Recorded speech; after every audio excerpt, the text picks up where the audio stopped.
Thorne was a man whose wealth was matched only by his profound exhaustion. At 68, the founder of a global shipping empire should have been enjoying the sunset of his career from a position of strength. Instead, for the last 6 months, Elias had become a ghost in his own mansion. His once sharp mind was clouded by a persistent, heavy fatigue, and his body felt as though it were slowly being drained of its vital essence. He spent most of his days confined to his master suite, a palatial room of white marble and silk that had begun to feel more like a gilded mausoleum. His team of private physicians was baffled. They had run every blood panel imaginable, checked his heart, and scanned his brain, yet the results always came back frustratingly normal. They eventually settled on a diagnosis of psychosomatic exhaustion, brought on by decades of high-level stress. But Elias knew it was more than that. He felt a literal weight on his chest every time he lay down to sleep, a coldness that no amount of expensive bedding could warm. Enter Amara, a quiet, observant woman who had recently joined the estate's domestic staff. Unlike the other employees, who moved through the house with practiced invisibility, Amara noticed the small things, the way the air felt different in certain corners, the subtle shifts in the house's rhythm. She had been assigned to the master wing specifically because of her meticulous nature.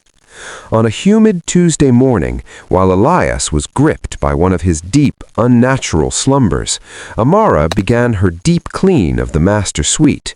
The room was unnervingly silent, save for the old man's labored breathing. As she knelt to polish the baseboards near the head of the massive bed, she noticed something that didn't belong. In the narrow, dark gap between the plush gray headboard and the pristine white wall, there was a shimmer, not the shimmer of dust, but something organic. She leaned in closer, her heart beginning to hammer against her ribs. She reached out a gloved hand, intending to brush away what she thought might be a stray piece of decorative fabric, or perhaps a heavy accumulation of debris. Her finger stopped inches from the wall. The shadow moved. It wasn't a patch of mold or a damp stain. As her eyes adjusted to the dim light of the crevice, the true nature of the intruder revealed itself. A thick, muscular coil, patterned in earthy browns and blacks, shifted with a dry, raspy sound against the wallpaper. Amara froze, her breath catching in her throat, as a broad, hooded head slowly rose from the shadows. It was a king cobra, massive and silent, which had found a perfect climate-controlled nesting spot right against the mahogany frame where Elias rested his head every night. The realization hit her like a physical blow. Elias wasn't suffering from a mystery illness. He was being slowly poisoned. Every night, as he tossed and turned, the serpent, agitated by his movement, had been delivering dry bites or small, non-lethal doses of neurotoxic venom, not enough to kill a man of his stature instantly, but more than enough to keep him in a state of permanent, agonizing decline. Amara backed away, her mouth open in a silent gasp of pure terror, her yellow-gloved hand trembling as she pointed at the creature that had been sharing the millionaire's bed. The snake watched her with unblinking, ancient eyes, its hood beginning to flare in the narrow space. She looked at the sleeping man, oblivious to the predator inches from his jugular, and realized that if she ran for help now, any sudden movement might provoke the final, fatal strike. Amara stood paralyzed, her heart drumming a frantic rhythm against her ribs. The king cobra remained coiled in the shadow of the headboard, its hood partially flared, a silent sentinel of death. She looked at Elias, whose gray beard rose and fell with his shallow, poisoned breaths. Every instinct screamed at her to bolt from the room and call for the estate's security, but she knew the vibration of her heavy footsteps on the hardwood or the sudden slamming of a door could trigger the serpent's hair-trigger reflex. She slowly lowered her hand, keeping her eyes locked on the snake's obsidian gaze. Her mind raced through the details she had learned about Elias's condition. The mystery illness made sense now. The lethargy, the respiratory distress, the way he seemed to wither away while the doctors found nothing.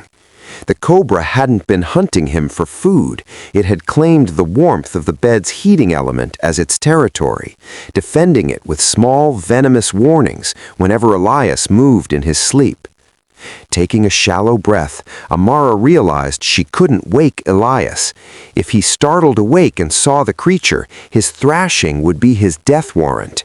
She needed to lead the snake away or find a way to immobilize it without a sound. Her eyes darted around the room, landing on a heavy decorative silk throw blanket at the foot of the bed and her long-handled cleaning mop. Moving with the agonizing slowness of a shadow, she reached for the mop. Her yellow gloves felt slick with sweat. She knew that king cobras were highly intelligent and possessed keen eyesight. It was tracking her every micro-movement. She reached the mop and gripped the handle, her knuckles white. At that moment, Elias let out a soft, rattling moan and shifted his legs under the duvet. The bed frame creaked.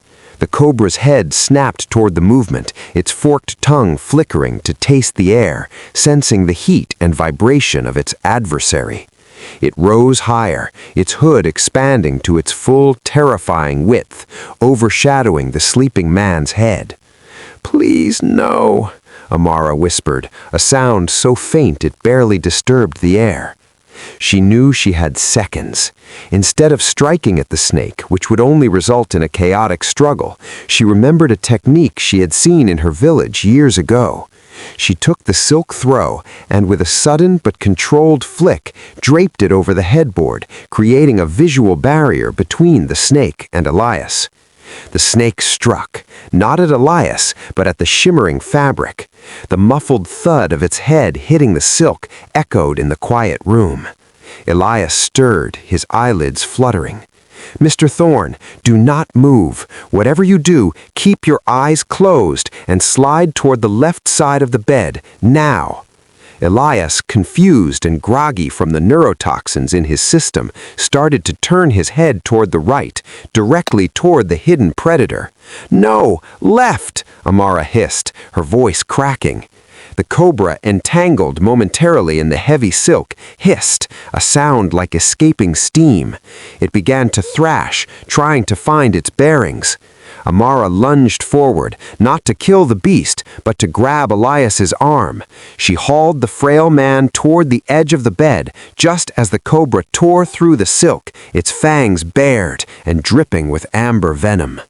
Erupted into a blur of motion.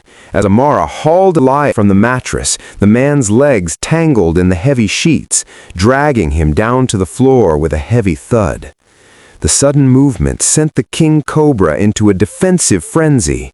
Freed from the silk throw, the serpent lunged, its body a whip of raw muscle. But its strike fell short, hitting the wooden floorboards where Elias's head had rested moments before. "Out! Get out now!" Amara screamed, no longer caring about silence. She gripped Elias under his arms, discovering that the man was lighter than he looked, his muscles wasted away by months of low-grade envenomation. Elias was finally awake, his eyes wide with a mixture of drug-like confusion and raw, instinctual fear. He saw the hooded shape rising from the shadows of his own bed, the very place he had sought comfort for months. The sight of the scales and the flickering tongue acted like a shot of adrenaline to his heart. With Amara's help, he scrambled toward the door, his bare feet skidding on the polished marble. They burst into the hallway, Amara slamming the heavy oak door shut just as the cobra struck the wood from the inside. She locked it, her hands shaking so violently the key nearly slipped from her fingers. Inside the room, they could hear the dry, raspy sound of the snake circling, trapped and agitated. "Security! Medical!" Amara shouted, her voice echoing through the vast, silent corridors of the mansion. Within minutes, the house was swarming. Security personnel arrived with specialized containment equipment, and the estate's private medical team, who had spent months scratching their heads over blood tests, were suddenly faced with a very different emergency. They administered high-dose antivenom and stabilized Elias, whose vitals were swinging wildly as his body finally began to process the sheer amount of toxins that had accumulated in his system. 2 weeks later, the master suite was no longer a place of darkness. The heavy headboard had been removed, the walls stripped, and the secret crevices sealed. Elias sat in a wheelchair on the sun-drenched balcony, the color finally returning to his cheeks. His gray beard was trimmed, and the hollow look in his eyes had been replaced by a sharp, renewed clarity. He called Amara to the balcony. She stood before him, no longer in her cleaning apron, but in a professional suit. Elias had realized that her keen observation and nerves of steel were wasted on polishing baseboards. "You saw what the experts missed," Elias said, his voice gravelly but strong. "They looked at my blood, my heart, and my brain, but they never looked at my environment. They never looked at the shadows." He didn't just give her a reward, he gave her a seat at the table. Elias appointed Amara as the estate's director of operations, tasked with overseeing not just the maintenance, but the security and health of the entire Thorn property. More importantly, a deep bond of trust formed between the two. The cleaning lady had become the only person in the world Elias trusted with his life. The story of the snake in the bed became a legend within the tech empire, a reminder that the greatest threats are often the ones we sleep right next to, and the greatest heroes are the ones who have the courage to say, "What is this?"